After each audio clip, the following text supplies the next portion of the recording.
Hello, good afternoon, bonjour, chumanam. Thank you so much for joining us today on March 21st as we begin our first session in our series with Native Nutrition for Prevention and Healing. I want to say thank you to everybody who joined us on time. I know that we opened the room up a little bit later than I anticipated, but we're glad that you're here, and we may have some stragglers join us in the next few minutes, and we welcome them as well. We are coming from you from many different states today because we are all working under the Native Center for Behavioral Health with our Prevention Center at the University of Iowa. However, we are bringing this series to you from Minnesota, where I reside, Iowa, where one of my colleagues is, and our presenter is out in Kansas. So what I'd like to do is to see if I could share my screen with everybody and share some important information with you all as we begin our time together. And then I'll turn it over to our presenter, our native chef, Jason, in just a few moments. If you're joining us for the first time, I'll give some minimal house rules, real simple. Make sure that your mic is muted unless you want to share something. We'll be happy to have you ask questions, share them with our chef.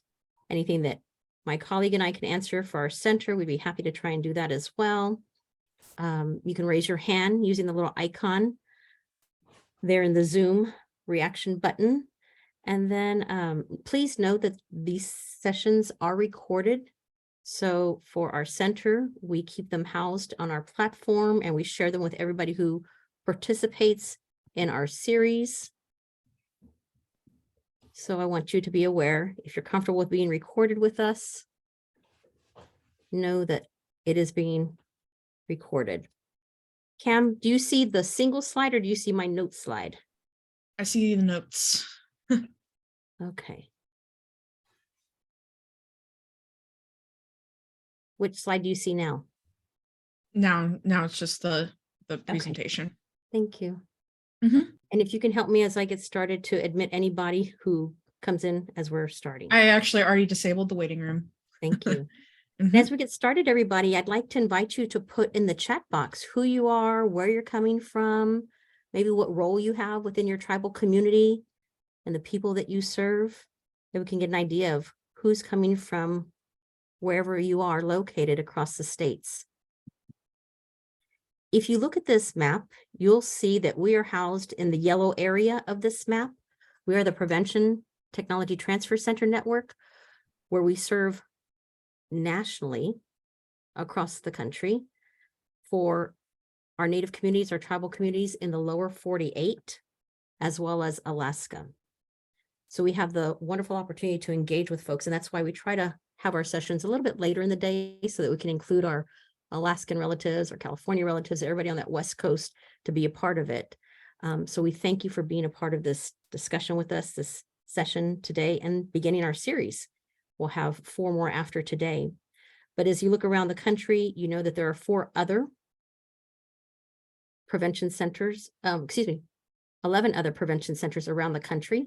And so they can serve people who reside in those regions, but we're the only one that serves tribal communities across the country. We are funded by a grant from the Substance Abuse and Mental Health Services Administration, and the content of this event is the creation of our presenter, and the opinions expressed do not necessarily reflect the views or policies of SAMHSA, HHS, or our center. After today's event, it's really important that you help us out because we appreciate your feedback for everything that we do, whether it's creating products and sending them out to you, our newsletter information, and our sessions like the one that you're participating in today. You will get a follow-up link, but it is here on the screen for you as well. The hyperlink will take you to a survey that you can take anonymously, and we appreciate your feedback because it lets us know what we're doing well and what we can do better to serve your needs in your communities. And it also lets our funders know how well we're doing as well. There's also a QR code if you're more inclined to use that. It's there on the screen for you, and I'll share this information with you also towards the end of our session today, which will end around 2:30 this afternoon, Central Standard Time. Although we're gathered virtually today, it's really important to our community at the University of Iowa and the center to take the time to acknowledge the land and pay respect to the indigenous nations whose homelands are forcibly taken over and inhabited, past and present. We want to honor the land itself and the people who have stewarded it throughout the generations. This calls us to commit to forever learn how to be better stewards of these lands through action, advocacy, support, and education. We acknowledge the painful history of genocide and forced occupation of Native American territories, and we respect the many diverse indigenous people connected to this land on which we gather from time immemorial. While injustices are still being committed against our people on Turtle Island, today, we say thank you to those that stand with us and acknowledge that land reparations must be made to allow for healing for our indigenous people and to Mother Earth herself. This document was written by 3 of my former colleagues, Ella and Keely Driscoll and Sean Bear, all who are from the Meskwaki settlement, which is near our university.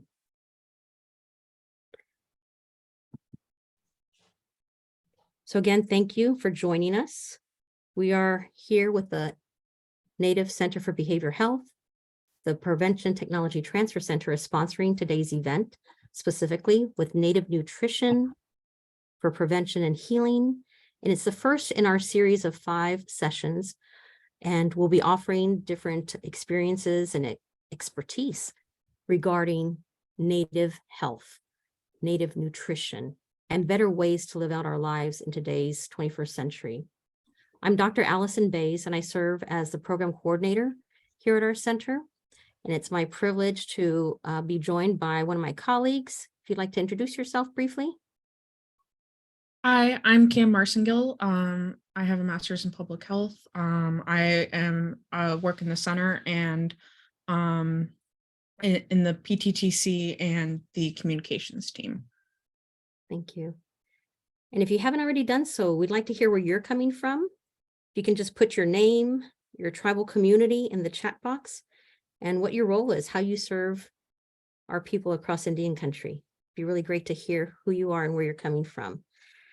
This is going to be slightly interactive because I know Chef Jason is open to hearing questions and wanting to learn more about what each of you are doing in your communities. So I'm going to share just a little bit about him and then turn the floor over to him.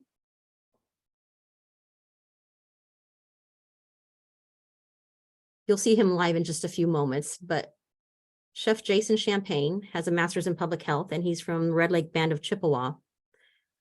Although he currently resides in Kansas, he's had a long-standing interest in food and nutrition. After high school, he started working in construction so he could save enough to go to Le Cordon Bleu at Brown College in Minnesota. And upon graduation from culinary school, he had the privilege of working as a chef for Walt Disney World in Florida for 3 years. Although he was very successful with his job, his work was focused on quantity and production. And then he realized he had lost sight of why he entered a culinary career.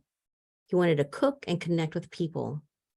He was then awarded a scholarship to the University of North Dakota and graduated with a degree in community nutrition and Native American studies. He then went on to pursue his MPH at the University of Minnesota to complete his degree in public health nutrition. He has worked with tribal communities all across the country as a Native chef to help other Native American communities understand the basics of culinary arts, to incorporate basic strategies, and to improve the overall nutrient content of foods and incorporate traditional foods into contemporary food styles. And with that, I want to turn the floor over to Chef Jason. Great. Can you hear me? Everything's good? Okay, well, thank you, Allison, so much for having me. I'm so glad you reached out. That's one of the best things. Being an entrepreneur, I sit there and I'm watching TV and I check my Gmail once in a while, and I'll see somebody reach out and say, "Hey, I work with so-and-so," and it just makes my whole day. Allison reached out to me because I used to work under Dr. Jackie Gray at the University of North Dakota.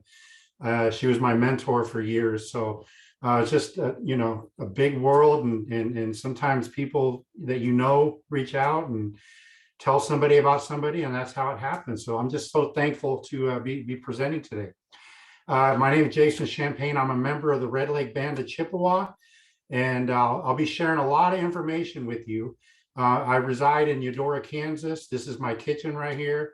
And so I got my tablet or my computer in front of me. So pretty soon here, we're going to be doing a cooking demo, and I'll lower it so you can actually see the ingredients that I'm using in the dish. So what I do with my business is I use culinary arts to promote health and wellness. And I'm a big believer that food is medicine, but we have to eat the right foods, and that's so important. And my background, you know, I was a chef for years. I, you know, started cooking at a very, very young age. I started cooking when I was 7. So I really had a, you know, this desire to cook, and I was really overweight too. And I don't know if you guys, this might be, you know, some of you guys might remember this show, Great Chefs of America and Great Chefs of the World. Those were on PBS when I'm 46 now, so I was watching them 39 years ago. And those were my 2 favorite absolute shows to watch. I loved them. And I used to have to run down this hill, get off the bus at 3:15. I would run down that hill just to catch half of Great Chefs of America. And then I would watch all 30 minutes of Great Chefs of the World. And, you know, I always told people I probably could have rolled down this hill faster than I ran. But I got to the TV, I turned them on, and I started watching all these chefs on TV, and I loved it. And over time, over maybe a couple months, I started watching these chefs and thinking to myself at 7, like, I'm not sure what they're doing that's so difficult. In my mind, they're just turning on the pan, they're adding they're seasoning a chicken breast, they're searing it, they're flipping it over. And then they have a nice little salad that they toss with the homemade vinaigrette, you know, all portioned out. And then they slice the chicken on it, and then they put it on top. And I'm like, I'm not sure what they are doing that's so difficult here, because they're on TV doing it. And I'm like, I could probably do that. Well, you know, jumping ahead, I went to culinary school and realized that all that prep was all the work, right? You know, the chef had the chicken breast that was already nice and cleaned. All the fat was trimmed off. And he already had a little portion of the homemade vinaigrette that was made. Or if he was going to make the vinaigrette, he had everything in front of him to do that. So there's a lot of prep that's involved with cooking. The fun part is the cooking process, right? The challenging part can be the buying of the ingredients, the cutting of it, the prepping of it, making sure you have everything ready to go, and then cooking. So if you ever want to know what culinary school is like, that's basically what they did. And I'm going to show you my setup here. It's the basics of culinary school. First day, you prep everything and then you cook. So at a young age, I just had this desire to cook, and I started cooking, and my mom used to come home, and she would be so unhappy with me because I found a way at 7 to, like, you know, start dirtying dishes all over and dirty the kitchen and all that, experimenting. And she had to clean after me, she said, and then she had to cook supper for all of us. But you know, by the time I was 8 years old, I was able to cook a full meal for 4 people, cutting stuff up carefully and everything. You know, my parents and my brother and sister. So, you know, at a very young age, I was able to just do what I do. I guess I was meant to do that. One of the best cooking experiences I remember was I used to toast bread, and then I would put cheese on it and put it in the microwave. The other one I loved to eat was egg sandwiches. And I learned at a very young age that cooking is a lot of patience. And the reason I'm bringing this up is because I was overweight and I love to eat. And I used to turn that burner on, and I'd crack my egg, and I could barely see over the pan. And I would crack that egg, and that egg would start burning, you know, and then I'd flip it. And by the time it was done, it was burnt. So then I started realizing I have to turn the temperature down. I have to let it do its thing on one side and then turn it over and I was hungry, but I had to be patient. I'd be licking my lips watching this egg cook, but I knew I had to let it do its thing at the right temperature. So that's key with cooking, and it is temperature and patience. And so I went on to, another story. I graduated dead last in high school. I went through a lot of racism. And then I ended up carrying brick, block, and cement for 5 years out of high school because I graduated dead last with a 1.8 GPA. So I really didn't have cooking in mind of a goal in my life. Back then I was a severe alcoholic and, got in trouble with some DUIs and spent some time in jail. And, at the age of 23 years old, I was sitting in jail here in Kansas, and bottom of the barrel. I couldn't go any lower. And one night I was sitting in my cot, and I had my head in my hands like this, and I just told myself that in that moment I was like, I'm gonna change my life around. I just can't go this direction anymore. And in that moment, I decided I got to try to do something. Well, right out of high school, I flunked out of Haskell Indian Nations University here in Kansas. I got all D's and F's, and they basically said, don't come back. And I didn't. And, I carried brick, block, and cement because my dad was a mason, a bricklayer. So I did that every summer since I was 7. So I knew how to do that. But I went back to Haskell and I asked them, can you take me back? Can you give me a chance to turn my life around here? And at first they told me they wouldn't do that because you already flunked out. But then they took a chance on me and they told me, if you get a 2.5 GPA, we'll let you go ahead and come back. And at the time, this is a whole other topic that I can talk about for another hour. I was suicidal at the time. I wasn't happy in my life. I was an alcoholic, and, my life depended on getting out of that. And the only way I was going to get out of that was getting a 2.5 GPA. And when they told me that, I was basically like, yeah, there's no way, because I don't have it up here. But I busted my butt like my life depended on it, because it did. And I ended up that first semester making the Dean's Honor Roll, and I could not believe it. And I spent 8 semesters at the university, or Haskell University. I made the Dean's Honor Roll 7 times and the President's Honor Roll once. So I finally realized I had something up here. And leaving Haskell, I loved to cook back then again, and I thought to myself, well, I'm going to go to culinary school. My goal was to become the greatest chef ever. That was my goal, to become the greatest chef in the world. And I went to Le Cordon Bleu in Minneapolis. First time I ever left home, leaving a town of like 15,000 and moving into Minneapolis. There's over 350,000 people. It was quite a shock. But that's where I went to culinary school, and I busted my butt there, and actually made, I thought I graduated top in my class.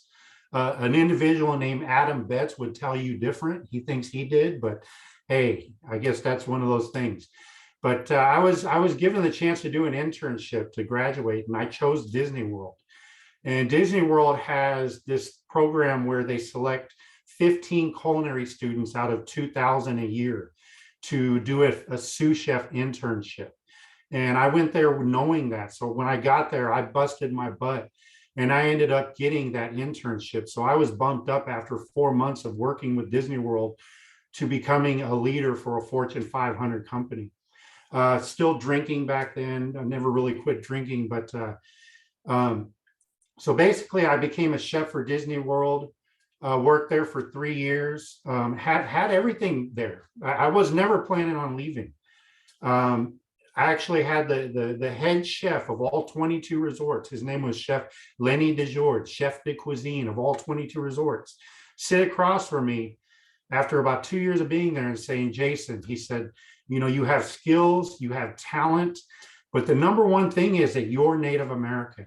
And he said, I foresee you taking over my position as head chef of all 22 resorts in about 10 to 12 years when I retire.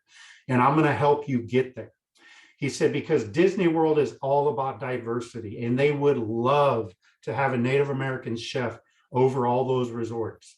And so I had everything made. I was working for Disney World. I was, working a lot of hours, and I took a position at the Contemporary Resort Banquets. And I don't know if you guys know of that monorail that goes right through the building of Contemporary Resorts, but I was working in banquets, and I was over about 20 to 25 culinary for dinner. I was dinner head lead.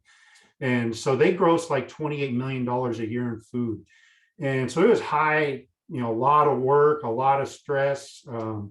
But I was good at it. I was good at managing. I was good at leading. I was good at making sure the job got done until a plated steak and lobster dinner for 2,000 people came along. And I was in charge of that. And the other leads for breakfast and lunch were so happy that they were like, we'll be here to help you, but hey, that's your job now. So we worked 16-hour days, 6 days in a row, prepping for this meal. And the night of the event, I had an earpiece, and there was two other chefs basically cussing at me, trying to tell me, get over here because we're out of this. And I had two front of the house staff, servers right here trying to get this here, telling me, hey, they're freaking out, we're out of here. And then I had two back of the house cooks over here telling me, hey, we're out of there, we're out of there. So all this, 6 people, my chest started hurting. And this was back in 2008. And back then I was, 31 years old. And I was like, oh my God, I thought I was having a heart attack. And so that night I went home, and I was still drinking. I drank this away. I made it feel better. I decided to leave that industry. I decided to leave the culinary industry, period. I was done.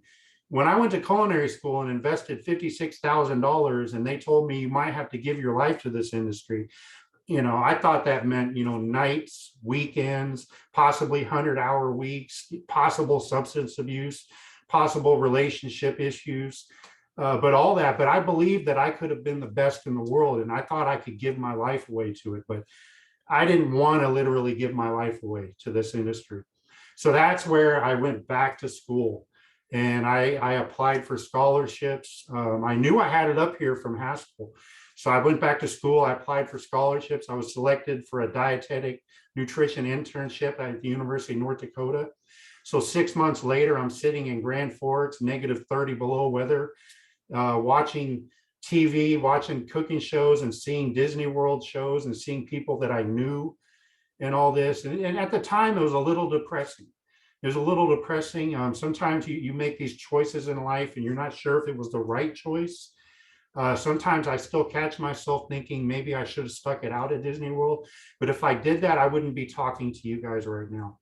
So I went back to the University of North Dakota. I busted my butt a lot and graduated with like a 3.5 GPA, 3.6. Honored to get selected to do a master's degree in public health from the University of Minnesota. And that's where I met Dr. Jackie Gray at the University of North Dakota. She was my mentor there for a couple of years, and really taught me a lot. And so I went on to the University of Minnesota to receive a master's degree. What an honor to walk across the campus of the University of North Dakota. I think there was 4 Native Americans out of 300 master's degree students from all over the world. That's the biggest thing I will never forget is the feeling of walking across campus with my head up and my chest out, representing our people. And that's so important. That's why I'll get to where I talk to a lot of students, but so important. And I miss those days, but we can only be students for so long. So after University of Minnesota, I took a position in 2013 for the Shakopee Medewa Canton Sioux community. And I took a wellness chef position, and I started thinking to myself, hey, you got out of this industry, but if I can educate, I'll get back in it. And that's what I did. I got back into the industry by teaching, and that's what I did. They're all millionaires. I don't know if you guys are familiar with that tribe. They're in Shakopee. They own Mystic Lake. So I spent 3 years there after my master's degree teaching them how to cook. I developed a cooking program called Zani Yan, which is a which is a Sioux word for well in health, I think, if I remember right.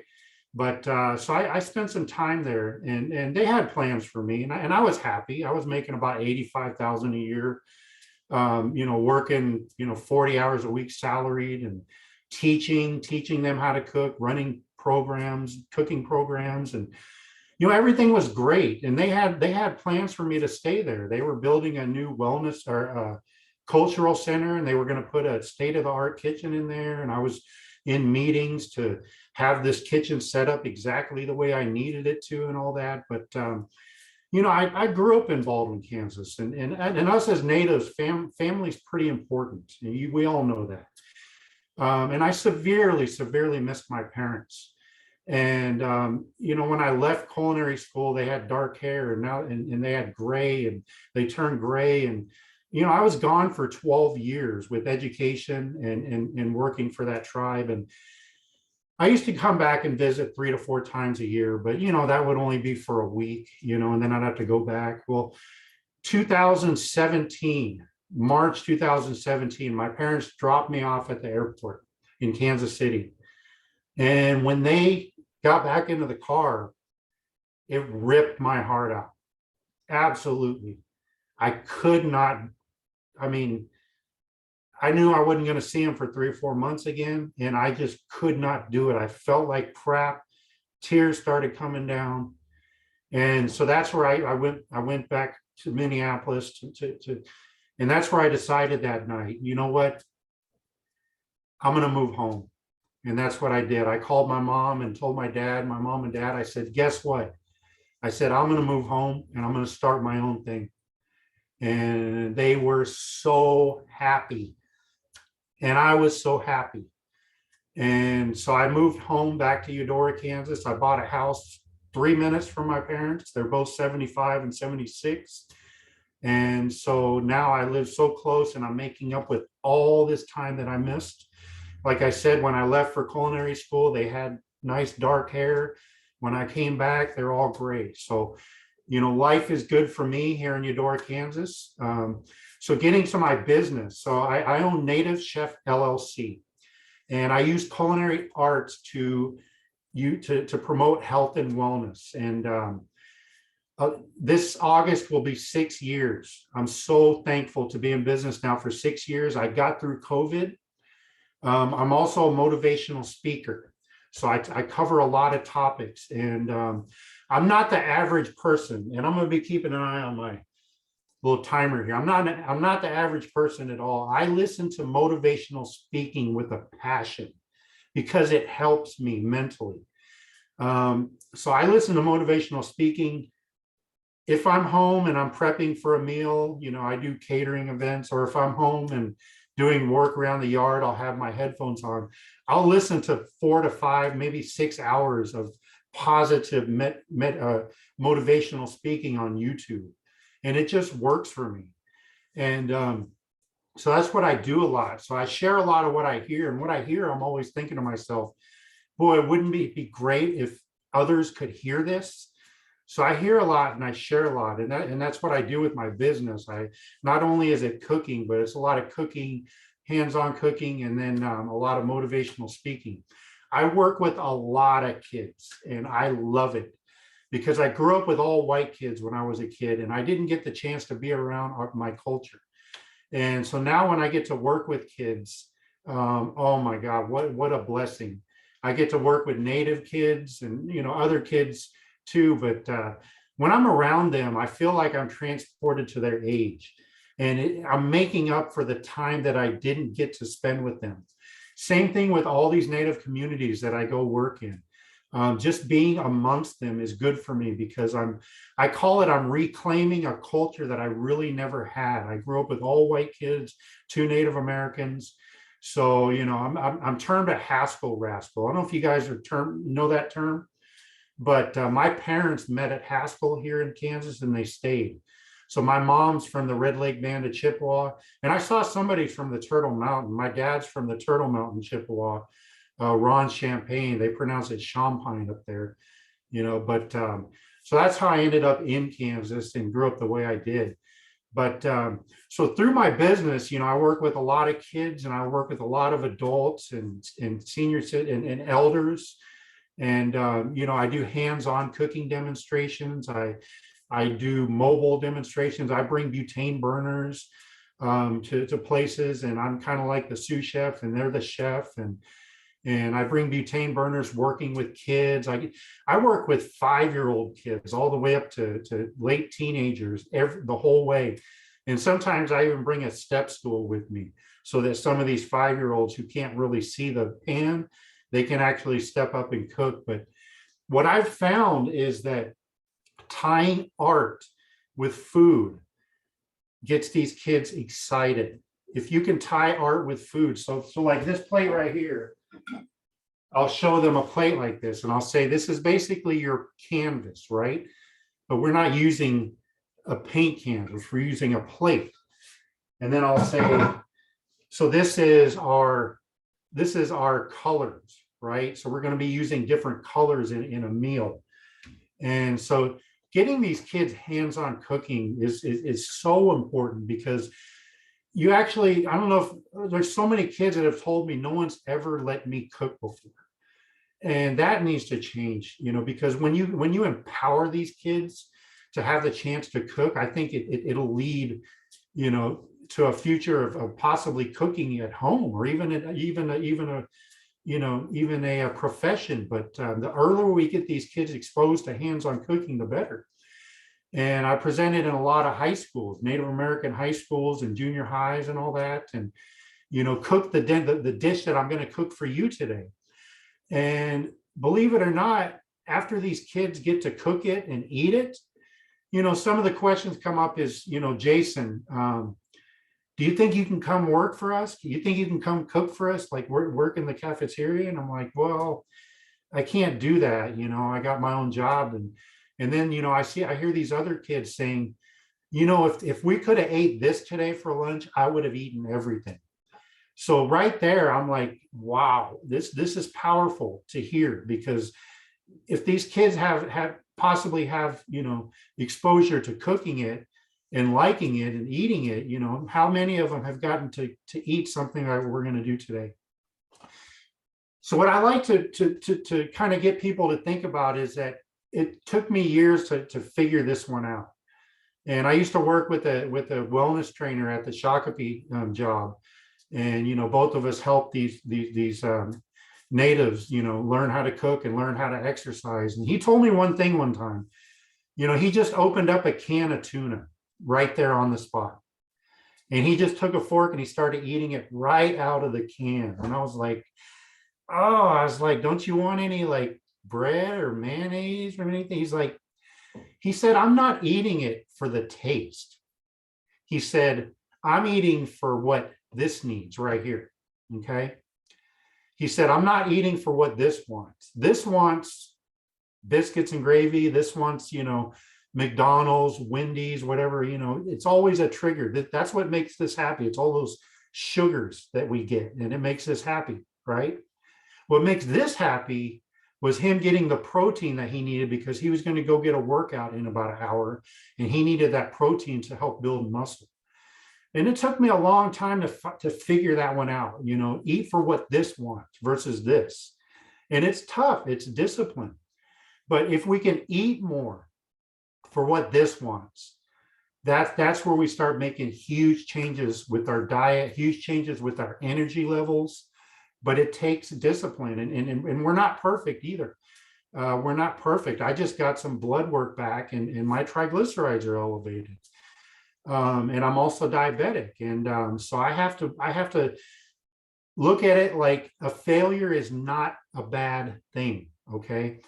My desire with my business is to show people that eating food and looking at food as medicine, along with consistent exercise, which I do. We lift weights a lot, and I do cardio, that I can maintain a life that's where I don't take medicine. And that's tough. And the doctors even tell me, they know I have a lot of drive to do this, but they're like, this may be out of your control. And then even the pharmacist on the phone, you know, I was telling her, tell me the number it needs to get down to, give me 5 months, I'll start taking a pill. And then once it gets down to that number, you'll let me come off of this medication. And, you know, she was like, well, you know, looking at your HDL and your LDL levels with how active you are, I'm starting to think it's hereditary. It might be, I don't know. But I don't want to be that person to say I could have done more. There's always more that we can do. Eating right, exercising, watching what we eat. And so that's part of, like, it's my job in my business to try to show our people that something is possible. And so I try my best. And eating what I'm going to show you guys today goes a long way towards that. I also, let's see, I just lost I was going to mention something. Yeah, so, you know, like, everything hasn't been great for me, right? I should have shared a before and after picture. And I think of that now, and I might even try to do that later before we're done. But, you know, I used to weigh 300 pounds. And I used to not exercise, and working on a master's degree, I was drinking, and received a master's degree as a severe alcoholic.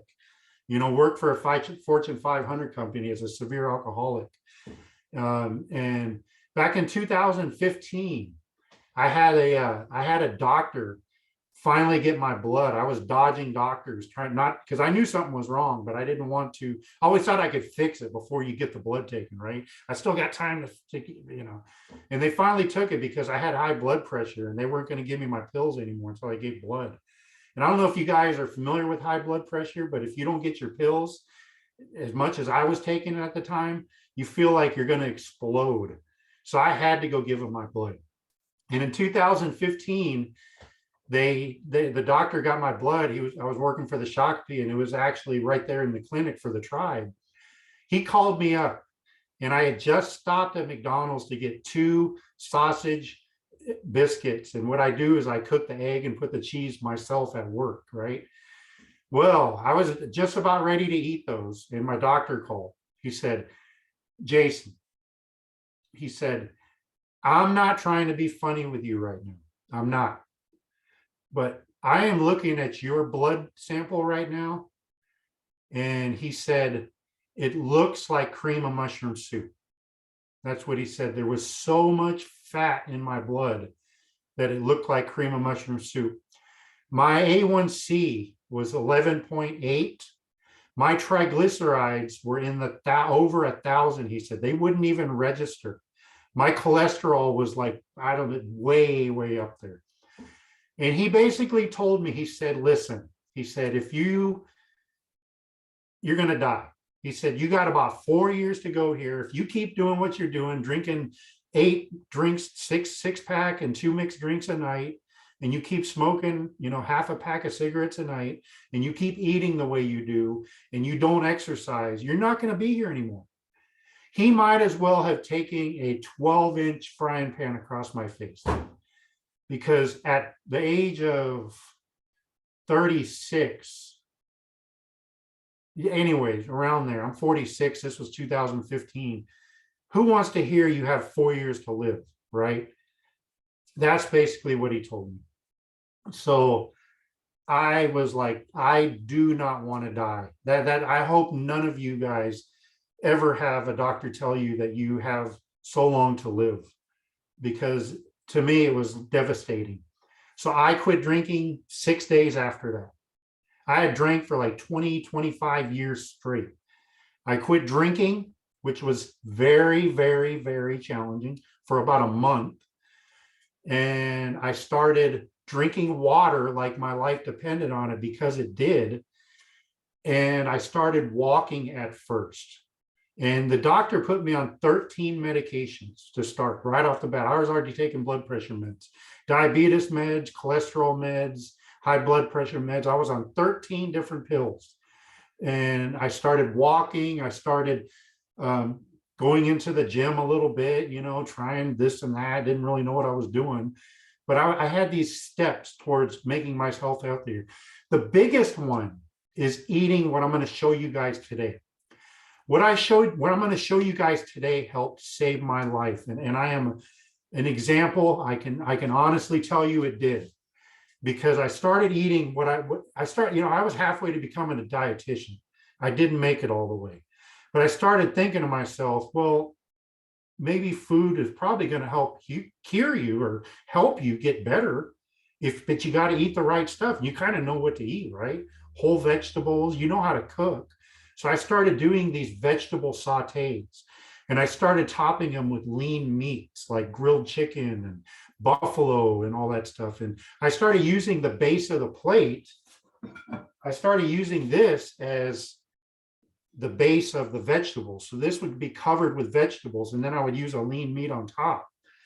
And then I started exercising more, lifting weights more, drinking water more, walking in the mornings, walking in the evenings, lifting weights in the morning, walk in the evenings.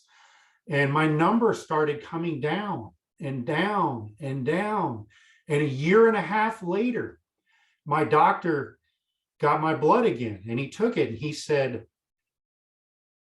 wow. He said, you need to tell me, Jason, what you are doing, word for word. What are you doing? Because your numbers have dropped so drastically that this only happens like 1 in 1,000. He said he had like seen 1,000 patients before. He's never seen numbers drop so drastically. My A1C got down to like 6.1. My triglycerides perfect, my cholesterol perfect. I'd lost 50 pounds. And I told him what I was doing. I was eating whole foods. I was walking, and I was drinking water, and I was lifting weights, and I was exercising. So that's where I was like, wow, if I can do it, now I can share my story with others. I can show people this is possible. If you're ailing from something, or if you just want more energy levels, I'm telling you, eating more foods like we're going to prepare today will give you that.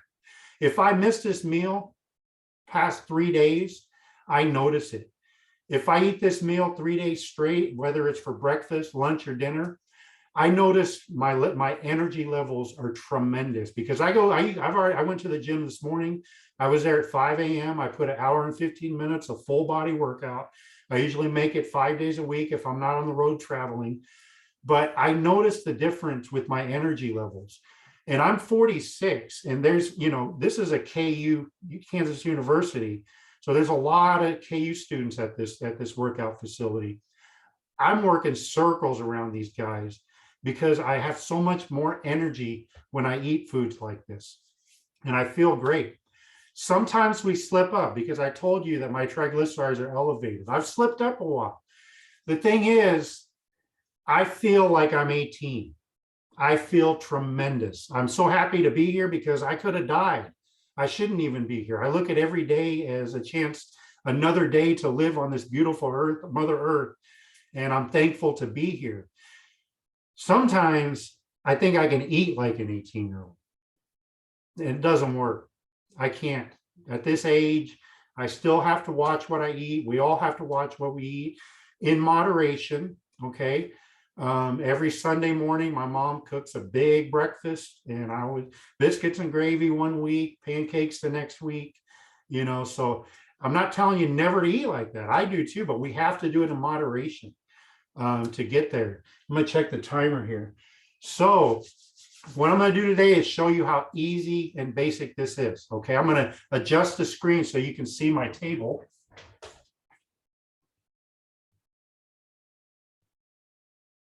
Okay, so it starts, I'm a big believer that knife skills is the key to helping people eat better and everything. Help with obesity, diabetes is knife skills, because who wants to not know how to use a knife?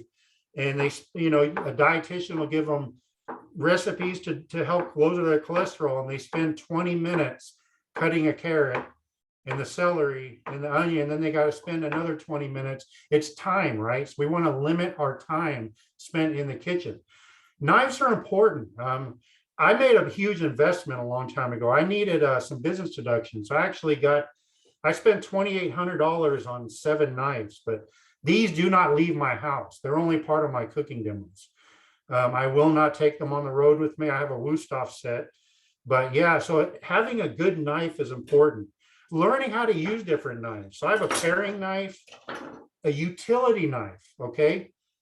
This is probably the one that I use the most.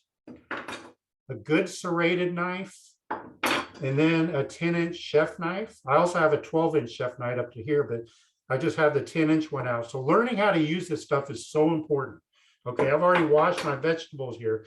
So what I'm going to do is, this is the basics of culinary arts, okay?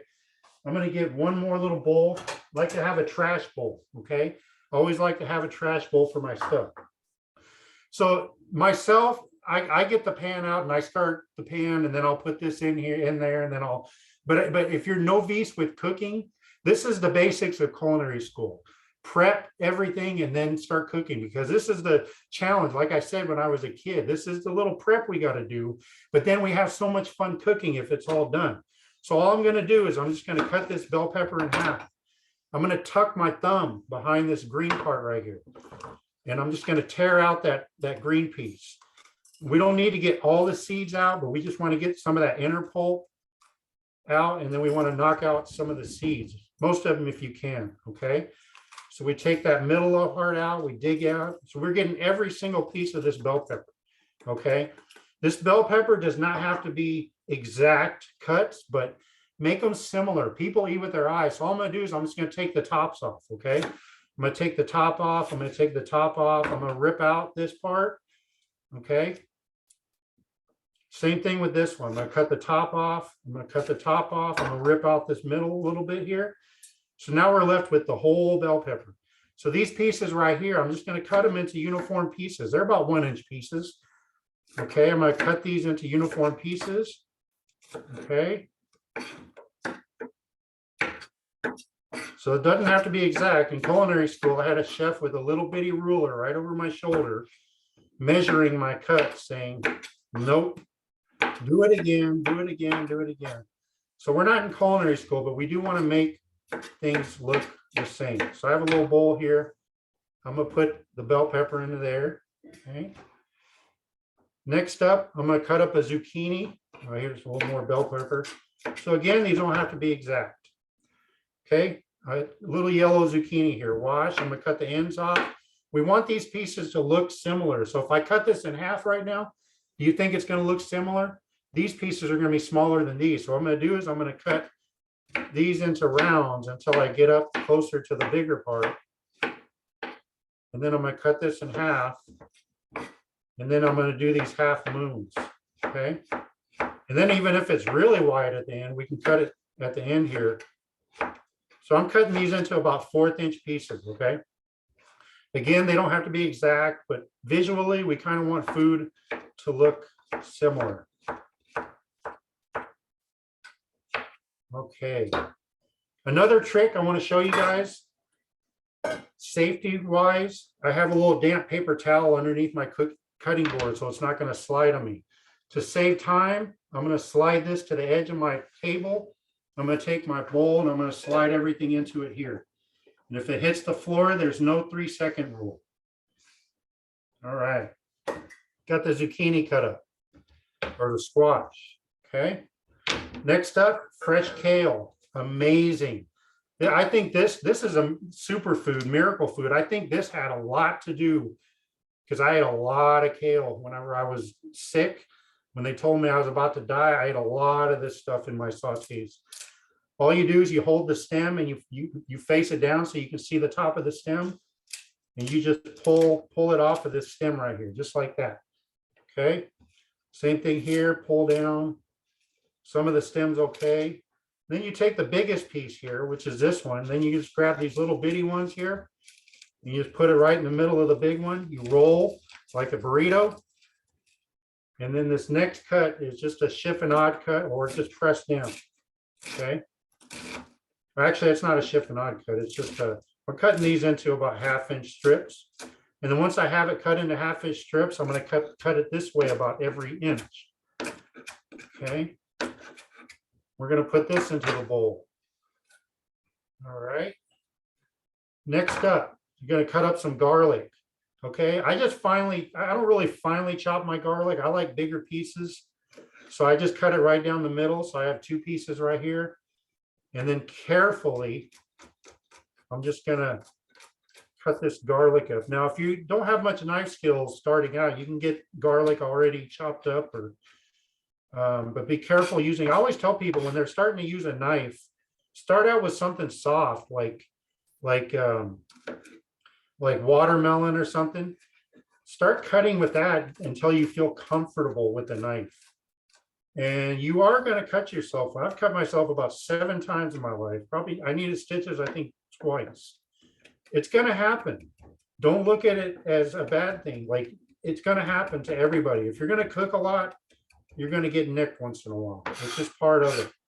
I'll cook with a lot of these kids, you know, and they complain because sometimes we're sauteing and some oil jumps up and gets them on their skin, and they said, "Oh, the pan bit me," you know. But it's just like, you know, it's like I told them, I said, "Hey, this is part of it. If you look, I have a lot of scars on my arm from reaching into ovens and all that. It's just part of it." So lemon, what I like to, if I had a fresh lemon, and I know people are trying to save on money and time, I usually buy a bottle like this. If you do buy a fresh lemon and you try to squeeze it into the saute, seeds may come out. So if I squeeze it into a small container, I'm able to dig out the seeds. So for now, I'm just going to use my trusty old bottle. And then I'm going to use some fresh basil. Now this is just optional if you can afford it or if you have time. If you use dry basil, I would add it earlier in the saute.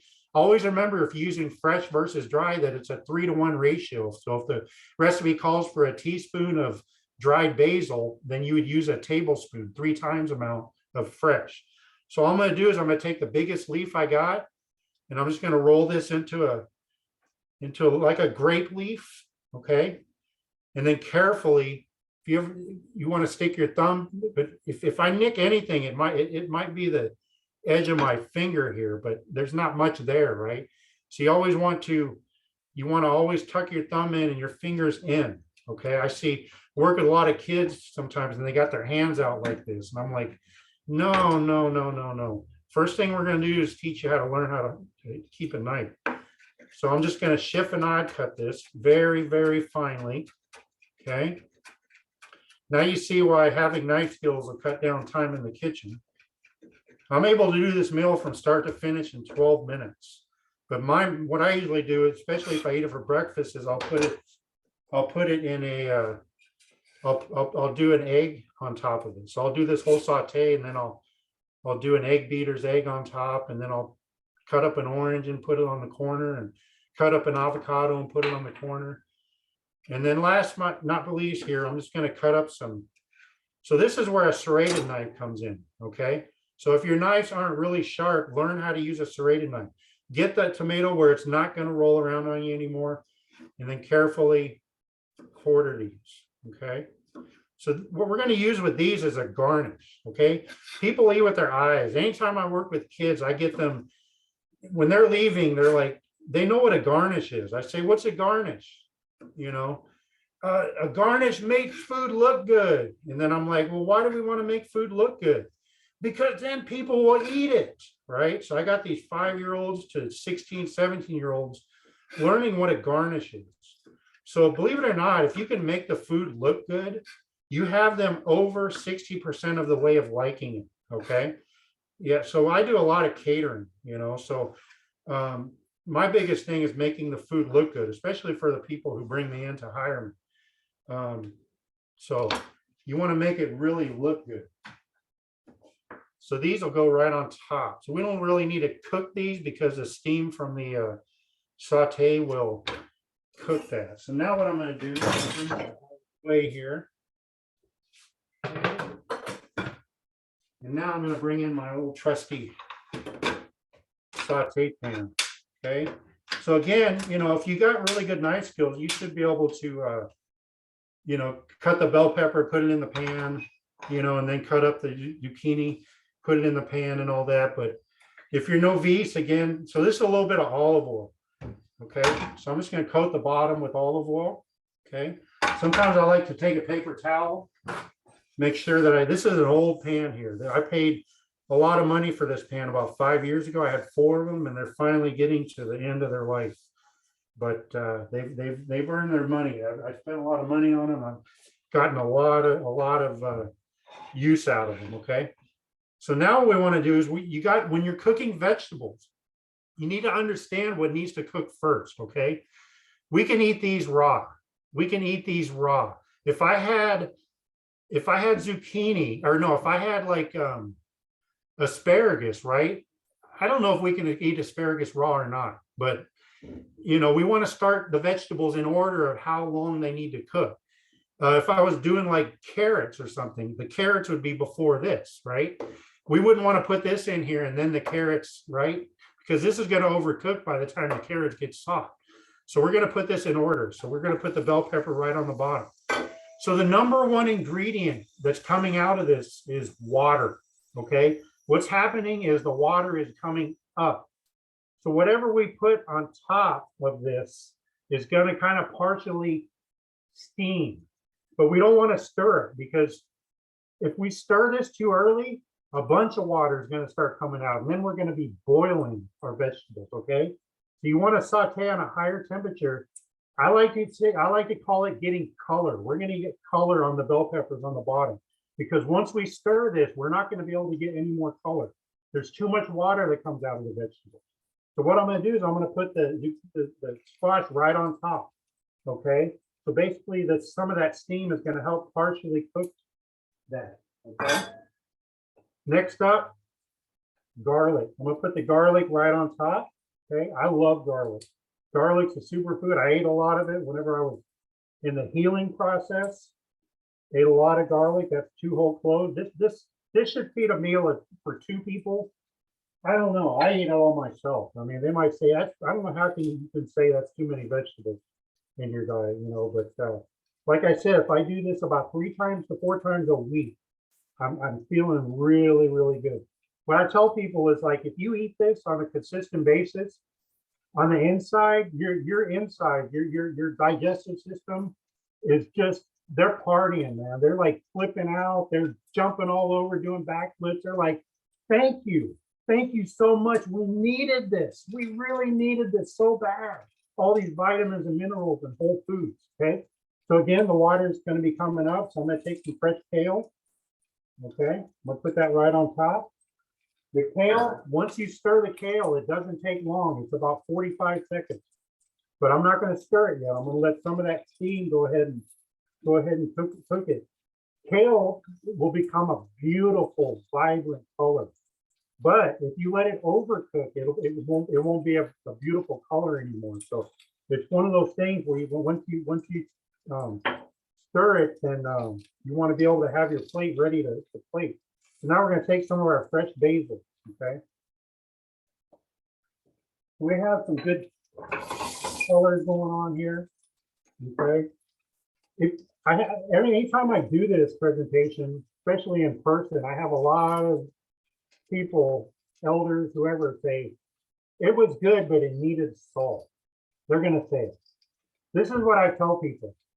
More than likely, 90% of people who get the food that you're going to prepare, they're going to add table salt anyway.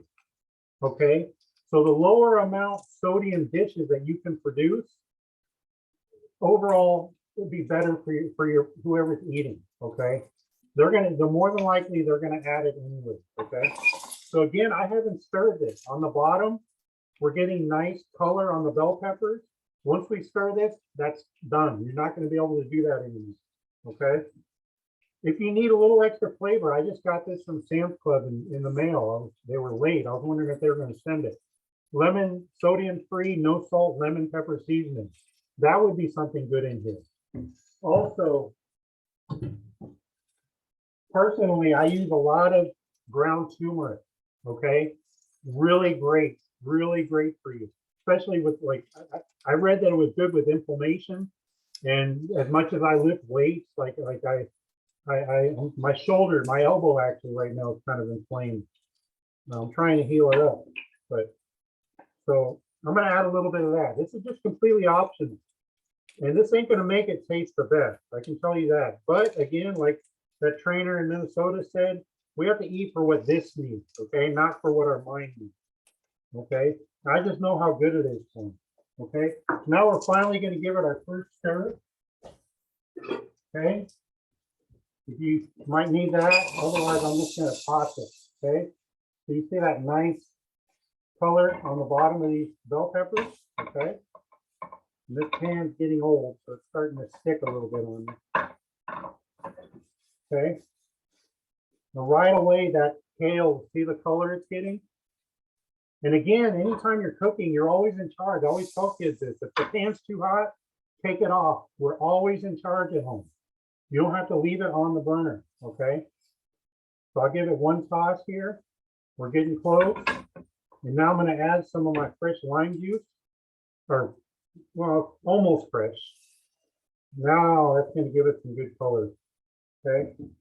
We're giving one more toss. Okay, smells amazing here. I wish you guys could smell this. And now plating. We're just gonna put this right on top of our plate. And again, we're gonna use this as the base for our lean meats. So that's where I leave it up to you. Whatever meat, even if it's pork chop, if it's burgers, whatever you want to do, use the meat on top. So if I had, a couple pork chops, I would layer them on top here, okay? If I had hamburgers, I would layer a couple on top. So the base is the vegetables.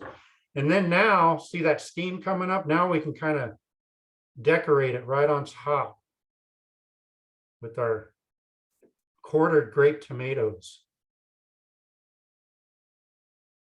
Not too hard, not too hard at all. A lot of color. All right, so what I'm gonna do is I'm gonna move the screen back so you can see this whole table and the mess I made here. All right.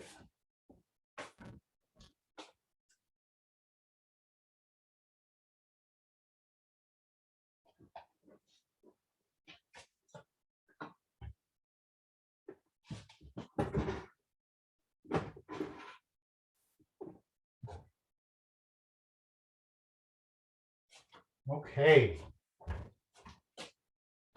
Put it up just a bit. So I also do good health TV videos. And I always tell kids and people, keep your dreams alive because things can, dreams can come true. So I do good health TV videos and, I'm recording them here and everything and always adjusting my camera around. So I'm always in the camera looking and adjusting. And, but yeah, that's pretty much it.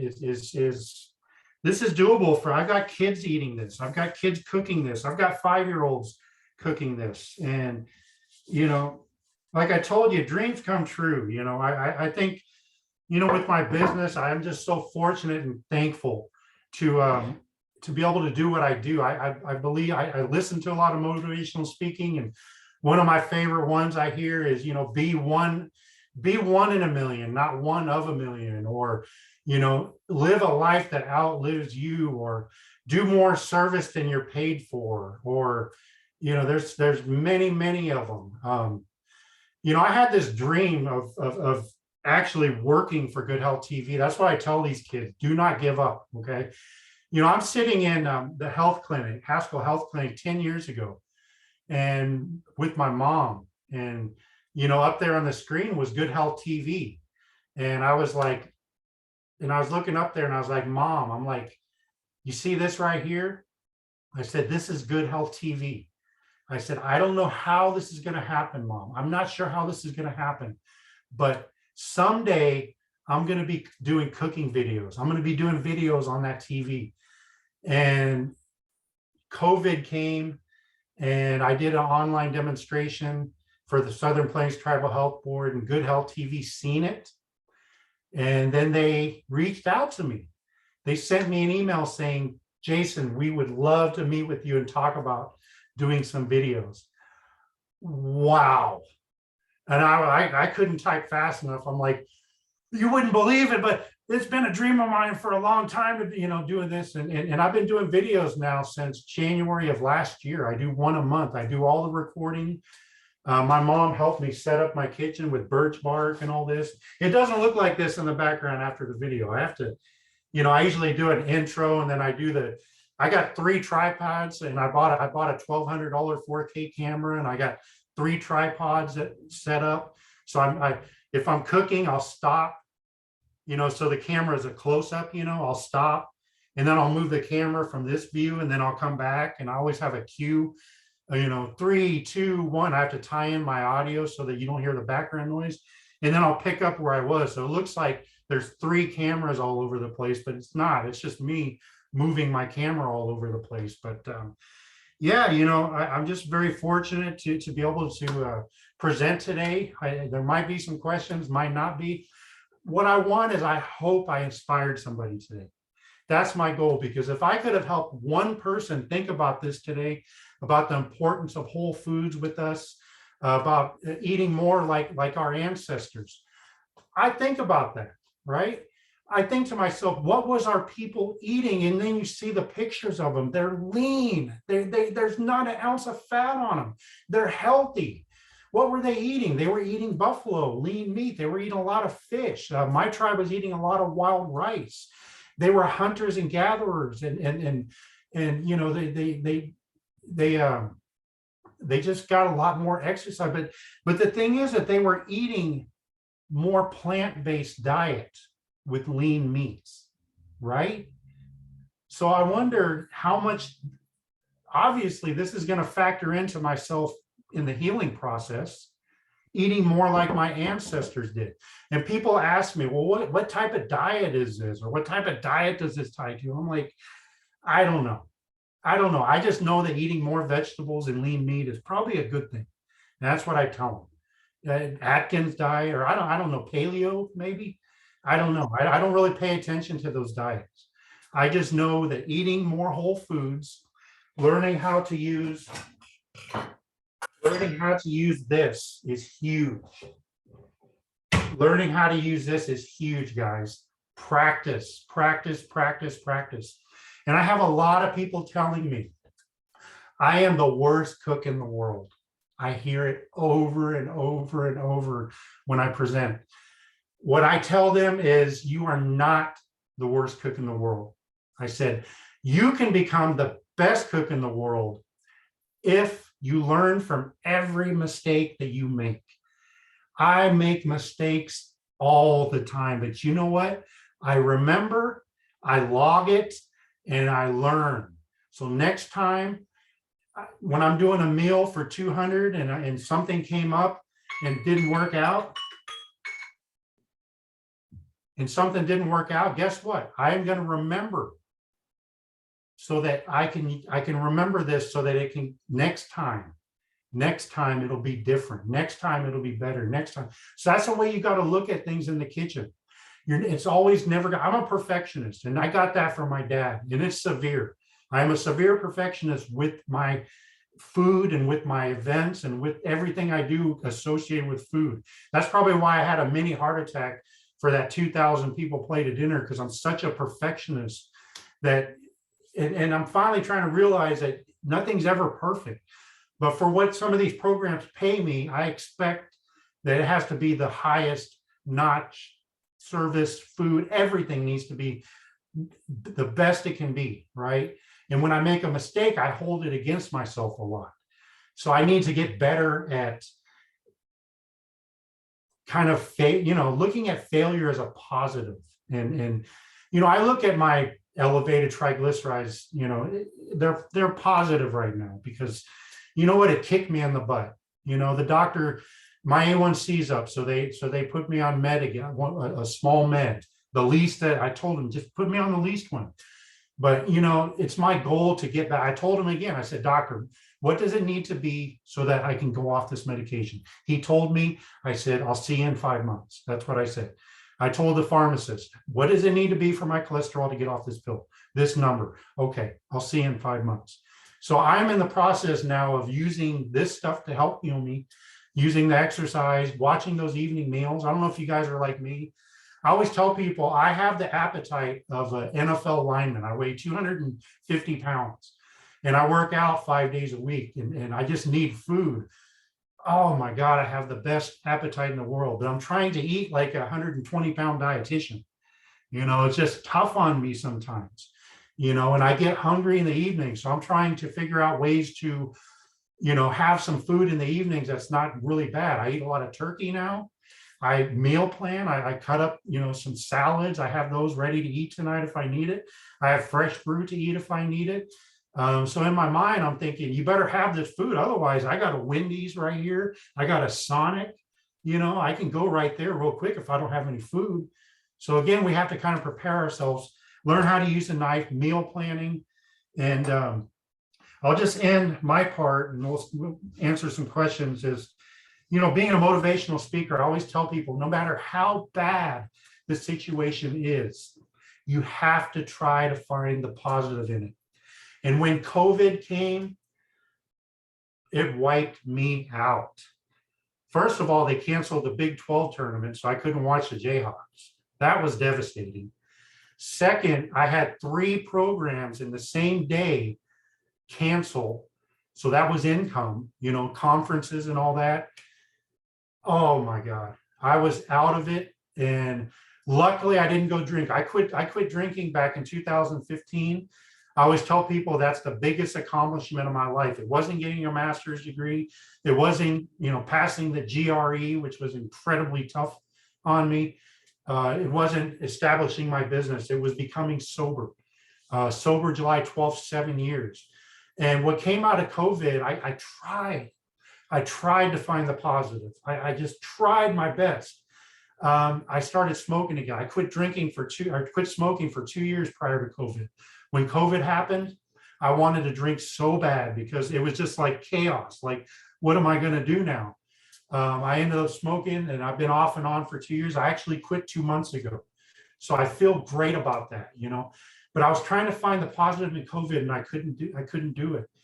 But what did come out of that was online presentations. I never thought about it. I never thought about it before COVID, how we can reach people online through Zoom from our own houses. And the Southern Plains Tribal Health Board reached out to me and said, Jason, we'd like you to do some videos for us. We'll help you buy a camera. And so that actually led into Good Health TV. And so that, I think about what I want to do now with my business. And I think it's moving more towards online. I love doing in-person presentations. I've been to Oklahoma 3 out of the last 4 weeks. I work with a lot of people, but I'd really like to focus in on online presentations. Showing what we did today, showing different vegetable dishes. I could have produced about 5 different vegetable dishes with the right prep. And again, like I talked about when I was a kid, that's the work, right? If I have everything prepped out for me, this was fun. Once I had everything cut out, that's fun.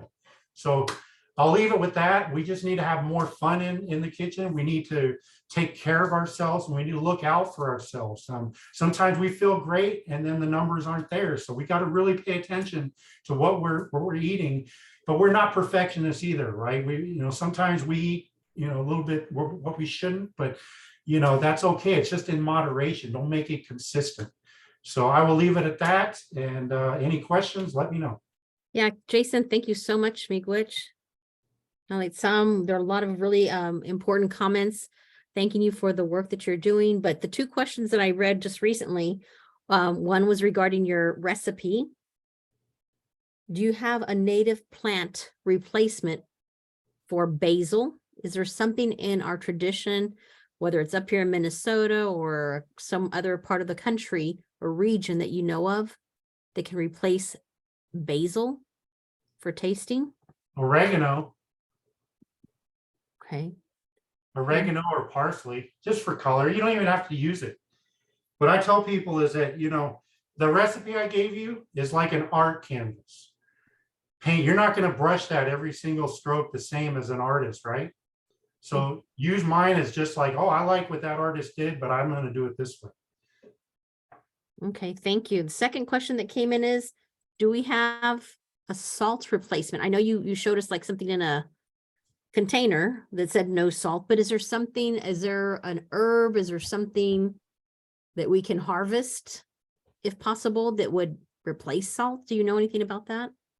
You know, that's not my strength, is the harvesting part, but I can tell you Mrs. Dash has some good sodium-free options. But yeah, if you know, like I said, most people are gonna add table salt, and if you're one of those that are sodium-free, stuff like this would be a good option. Again, you got to pay attention to the ingredients and stuff, but you know, if you really want to, just eat for what this did. I don't put salt in it. I don't even put this. I'm gonna start this just to see how it goes. But I don't put salt in anything. Like, you know, I'll eat this just because you know, the turmeric, it's a little off. You'll notice if you try it. It's something to get used to, but I'm not eating for what this wants. I know what this needs after my workout. Okay, next question we're getting is, do you have a cookbook, or would you be considering to write even a children's cookbook? Yes, got a lot of stuff going on.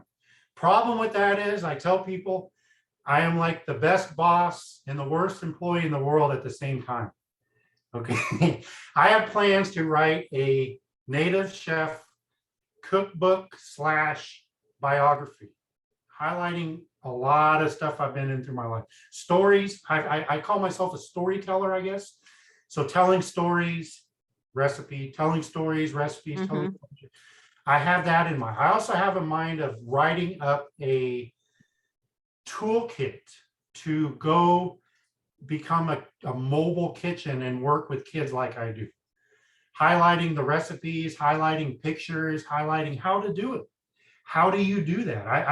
I feel like, I don't know if anyone's doing it. I guess WIC does it, or I don't know. I don't know who's doing what I do. I go present, I go set up cooking stations and get kids coming down stations cooking. I would love to write something up where I could share that with communities where, you know, first of all, they couldn't bring me in because of the finances, but they would really like to do more hands-on cooking programs. My strength is becoming mobile. That's my strength. I could set up in the middle of a playground and cook with kids. Yeah, those are some great ideas, and I'm really hopeful that you'll be able to do some of that.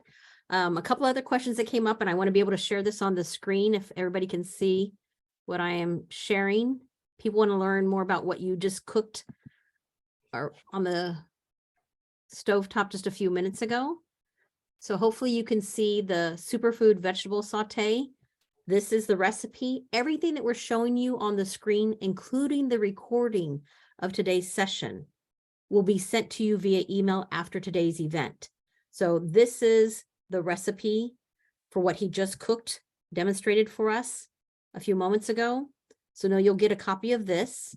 And then somebody also asked, I think it was maybe Brian, said, how do we reach, you know, I'd like to collaborate with Chef Jason in the future. So hopefully you can see on the screen his contact information. There's a phone number as well as an email and a website. All of this information is going to be emailed to you as a follow-up. Allison, also, I put everything I do on Facebook, Native Chef LLC. Okay, great. I'm trying to get, so the guy that does my business card lives in Minnesota. I'm trying to get him to update it, but he ain't getting back to me. There's also yeah, I'm trying to get him to update stuff, but yeah, Native Chef LLC, you'll see a lot of stuff I do. Okay, on Facebook. Cam, can you type that into the chat for me, please? And some other things I just want to share with you before we leave, the importance, you know, a lot of the important information that Chef Jason shared with us focuses on children and helping our young people understand the importance of healthy meals, healthy eating. And there was a study done at the National Center on Addiction and Substance Abuse that spoke to the idea of family mealtime and the importance of that. This study showed that young people who have 2 or less meals with their families are more likely to engage. This is on a weekly basis. And I'm going to send you this report as a part of our follow-up also, because it's that important. Our children, our adolescents who eat less than 2 meals per week with their family are more likely to engage in smoking and drinking alcohol. So it's important. The value that we put on family time is important. The value that we put on sitting around together at the dinner table is important, whether it's cooking something as delicious as what we saw Chef Jason do today, or something else. Be creative with your family, but spending that quality time with them is so key for our children's success in life. From a health perspective, we know that it's really important to engage in healthy eating, but the study goes on further to share that, again, eating together with family has an impact on their academic performance. This report will be shared with you. If you want to look it up on your own, it's titled TV Land Nick at Night Report, but I'm going to send it to you because it came out of Columbia University, the National Center on Addiction and Substance Abuse. As always, we want to thank you for being a part of today's important session, looking at native nutrition for prevention and healing.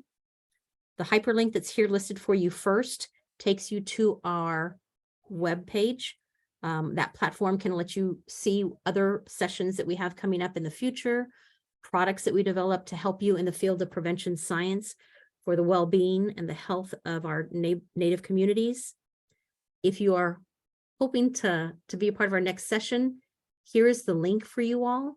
And Cam, if you can put that also in the chat perhaps, but it's on our webpage. If you go to our National American Indian Alaska Native landing page for prevention, the PTTC landing page will show you the list of sessions that we have coming up, and you can register with that link there on that landing page to our website, or you can use the link that's here on the screen before you. And again, just a reminder, you taking the time to fill out the survey that is anonymous, cannot be traced back to you, is very helpful to us in our community, because we want to continue to provide sessions like this, having our Native community, Native experts sharing their knowledge, sharing what they do, what they enjoy doing to help our people across Indian country lead healthier lives. And so I want to invite you to please take the time to do the survey. All of this information will be given to you or shared with you as a follow-up email. You'll be given complete slide deck of the PowerPoint. The recording will be sent to you. The recipe will be sent to you. The document that I shared with you about that study. Are there any other questions or comments before we move on for today? Trying to get back to that screen. I see some things in the chat. Is there anybody else who has another question for our chef? I see some of you put some links for us also to look at film series that your organizations have done. So thank you, Amya, for sharing that information. We will save that in our chat so we can share resources. And this is a great platform to network with one another.